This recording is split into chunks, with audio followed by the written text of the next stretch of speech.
नमस्ते मित्रों, मैं उर्वांग सिंह और आज आप लोगों के बीच में मैं एक विषय को लेकर के आया हूँ। विषय है संस्कृत भाषा का।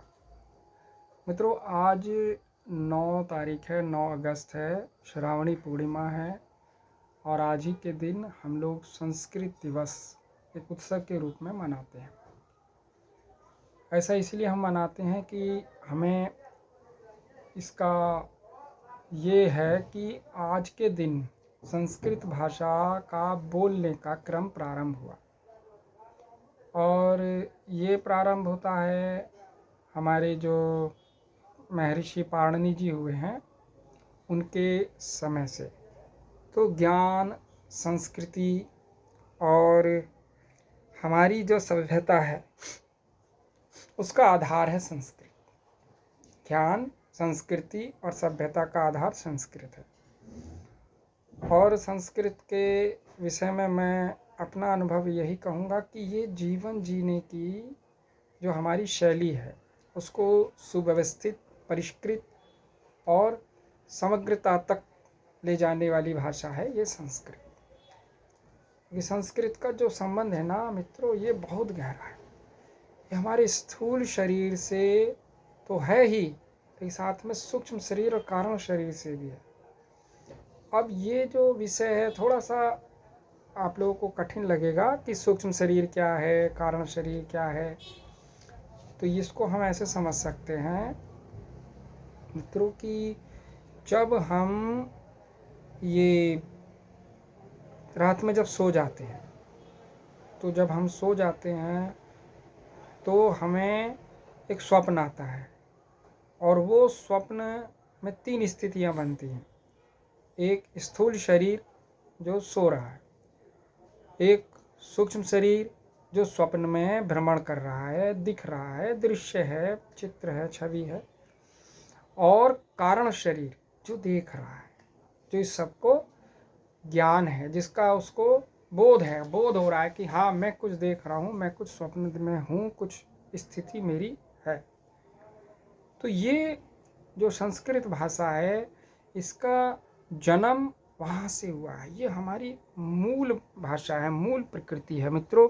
इसलिए इस भाषा में सारे जितने भी वेद हैं, उपनिषद हैं, आपके रामायण है, महाभारत है, भगवत गीता है, आदि जो भाष्य हुए हैं, महर्षि पाणिनि जी का व्याकरण है, कालिदास जी के साहित्य हैं, भास है, और आपकी भाविभूति की काव्य रचनाएं हैं, आदि आदि जितने भी ये सब हैं, ये सब संस्कृत भाषा की देन है।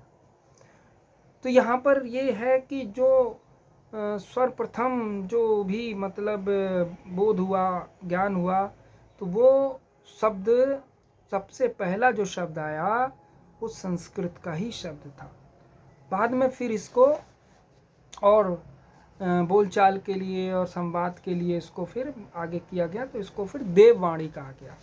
देववाणी के रूप में, वेदवाणी के रूप में ये भाषा आगे विकसित हुई।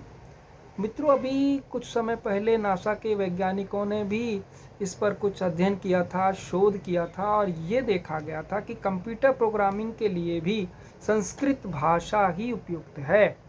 इसमें ना तो कोई वायरस का खतरा है और ना ही कोई आगे कोई इसमें विकृति है, ऐसा रिसर्च में पाया गया मित्रों। और ये भाषा नहीं है, हम संस्कृत को केवल भाषा ना माने, ये हमारी संस्कृति की आत्मा है। जो संस्कृत में हम कहते हैं ना, ये हमारी आत्मा, सर्वे भवन्तु सुखिना सर्वे सन्तु निरामया, ये शब्द नहीं है मित्रों, ये एक ऐसी संपूर्ण मानवता के कल्याण की प्रार्थना है। तो संस्कृत जो भाषा है उसको हम भाषाएं ना माने। मेरा तो आपसे यही निवेदन है कि संस्कृत को एक भाषा ना माने और इसको एक शैली माने। ये माने कि जीवन जीने की संस्कृत एक शैली है और वर्तमान स्थिति में इसके प्रति हमारी कुछ जिम्मेदारी बन जाती है मित्रों।